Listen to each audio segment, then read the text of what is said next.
Salam dostlar. Bugün dərsdən sonra ən yaxın dostum Tahirlə birlikdə Şəmkir Tarix Diyarşünaslıq Muzeyinə gəldik.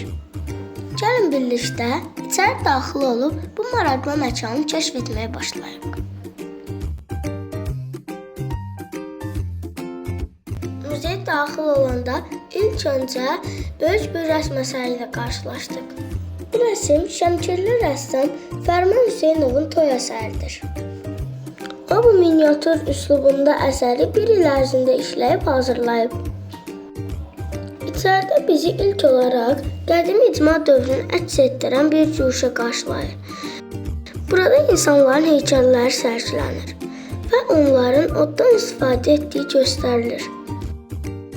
Bu cuşa qədim insanların gündəlik həyat tərzini, məşğuliyyətlərini və o dövrdəki yaşayış tərzlərini anlamağa imkan verir.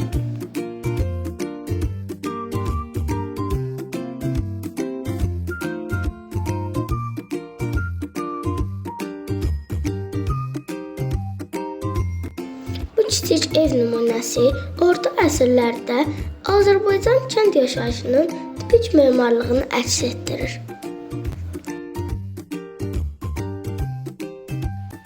Divarlar çiy kərpiclə hörülmüş, üstü qamışla örtülmüşdür. Bu kiçik ev o dövrün gündəlik yaşamına dair məlumat verir.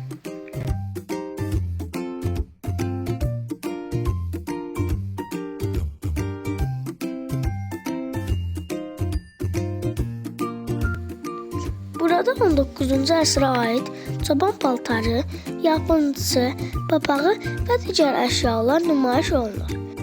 Bu nümunələr həmin dövrün gündəlik həyatını və geyim tərzini göstərir.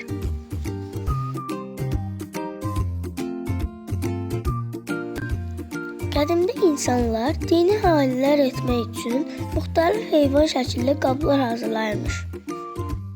Onlar bu qabları dini ayinlərdə istifadə edirmiş və hər birinin öz xüsusi mənası varmış.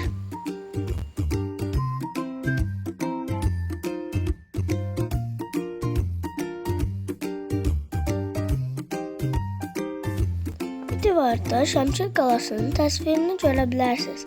Baxın, önündə sütun daşlar var. Bunlar mövcud olmuş qalanın üstün parçalarıdır.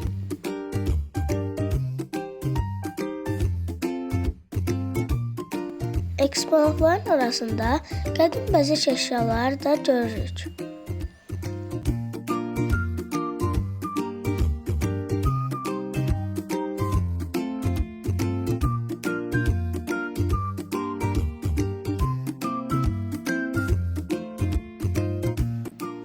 Biz muzeydən çıxdıq və onun həyatına keçdik. Burada Azərbaycan filmlərindən olan qəhrəmanların maraqlı heykəlləri var idi.